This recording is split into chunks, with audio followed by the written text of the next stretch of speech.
एक गांव में एक बेहद ही गरीब परिवार रहता था। उन लोगों का गुजारा बड़े ही मुश्किल से होता था। उनके परिवार में एक बूढ़ी माँ, उसका बड़ा बेटा मोहन, उसकी पत्नी माया और उनकी छोटी बेटी जिसका नाम अलका था। अलका शादी के लायक हो चुकी थी। मोहन और माया के एक बेटा था जिसका नाम भोलू था। वे सभी लोग आपस में बड़े ही प्यार से रहते थे।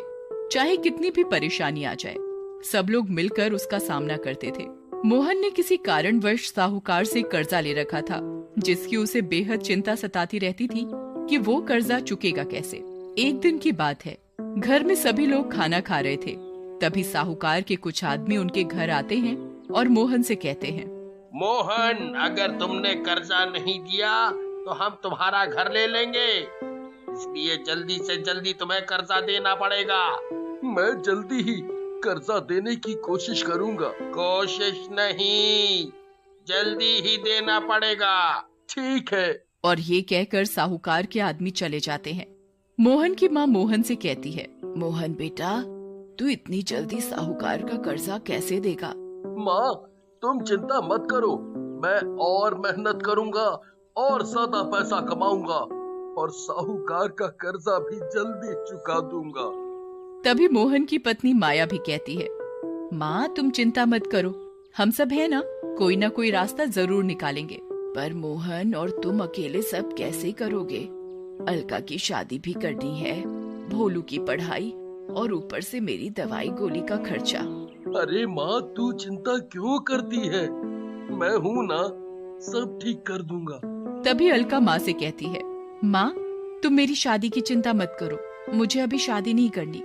मैं तो अपनी बहना की शादी ऐसे करूंगा कि सब देखते रह जाएंगे। अपने भाई की बात सुनकर अलका रोने लगती है और वहाँ से चली जाती है।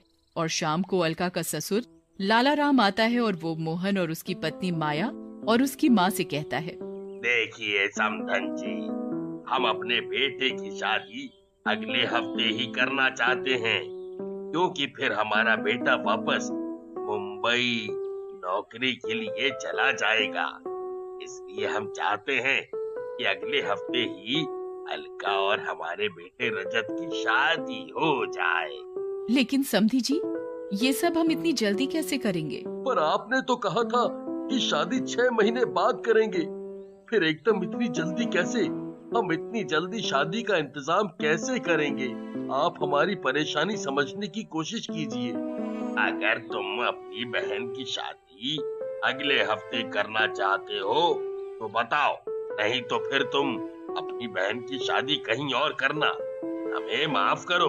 ठीक है, मैं शादी की तैयारी करता हूँ।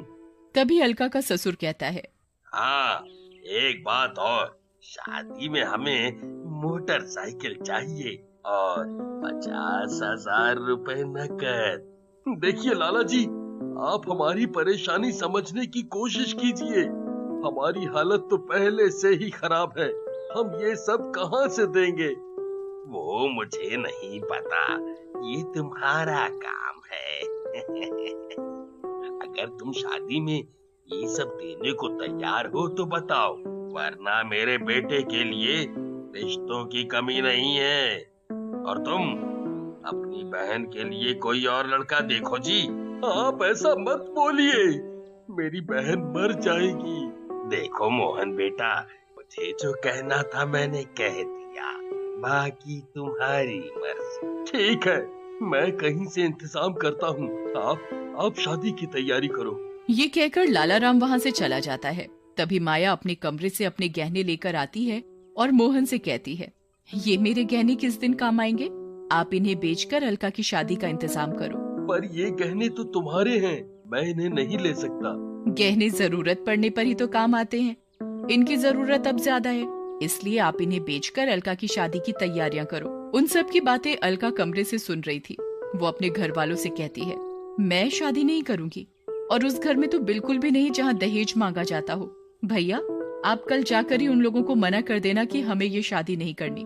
तभी माँ भी मोहन से कहती है, हाँ मोहन बेटा, मैं अपनी बेटी की शादी ऐसे लालची लोगों के घर में बिल्कुल भी नहीं करूंगी, मना कर देना उन लोगों को।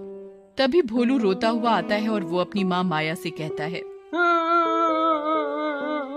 माँ, माँ मुझे बहुत जोरों से भूख लगी है। माँ खाना दो ना। मेरे राजा बेटा को भूख लगी है, माँ अभी मेरे राजा बेटा को खाना खिलाएगी। फिर माया भोलू को और घर के सभी लोगों को खाना देती है। खाना खाकर सब लोग सो जाते हैं, लेकिन अलका को नींद नहीं आती। वो सोचती रहती है, मेरे भाई के ऊपर पहले ही इतनी जिम्मेदारी है, ऊपर से ये और मेरी शादी की परेशानी। मैं अपने भाई और अपने घर वालों को परेशान नहीं कर सकती। फिर अलका रात को घर से चुपचाप निकल जाती है और वो एक नदी में जाकर कूद जाती है और उसकी मौत हो जाती है। फिर वो एक चुड़ैल बन जाती है।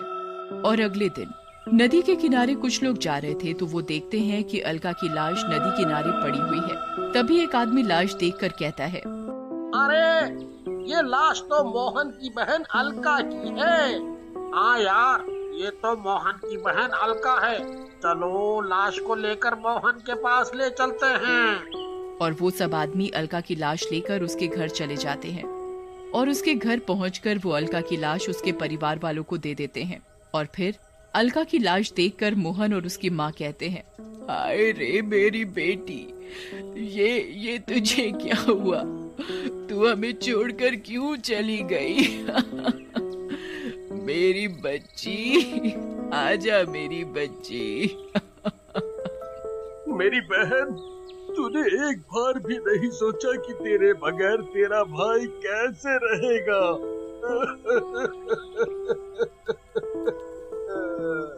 मोहन और माँ का रो रो कर बुरा हाल था। माँ अलका की मौत का सदमा बर्दाश्त नहीं कर पाई और फिर उनकी भी मौत हो जाती है। मोहन अपनी माँ और बहन की लाश को देखकर फूट फूट कर बहुत रोता है।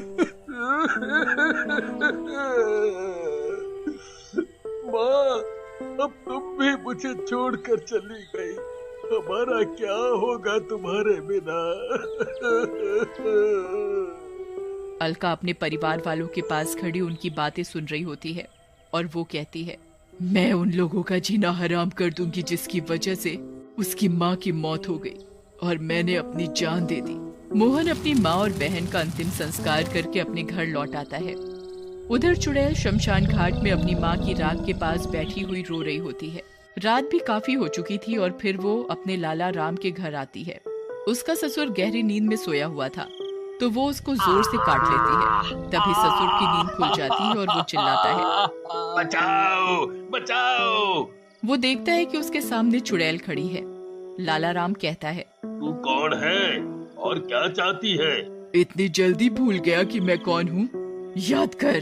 तभी चुड़ैल अलका के रूप में आती है और उसे सब बताती है कि उसकी माँ और उसकी मौत का जिम्मेदार तू है। मुझे छोड़ दो, मैंने तुम्हें नहीं मारा, तुम तो खुद ही मरी हो।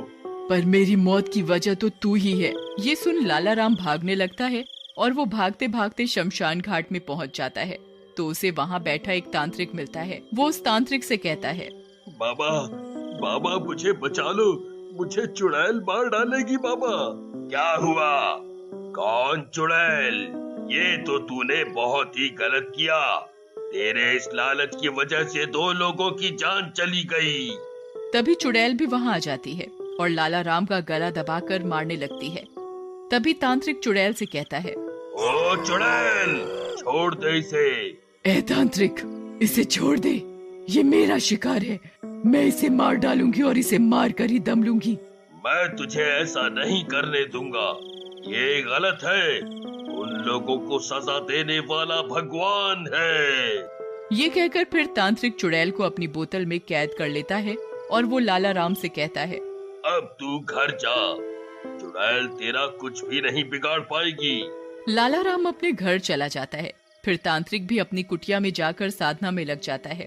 तांत्रिक अपनी साधना में लगा हुआ होता है, तभी अचानक एक बिल्ली न जाने कहां से आकर वो बोतल गिरा देती है और चुड़ैल आजाद हो जाती है और वो सीधा लाला राम के घर जाती है और लाला राम से कहती है, ओए लाला राम, उठ, तू इतनी जल्दी चैन की नींद नहीं सो सकता।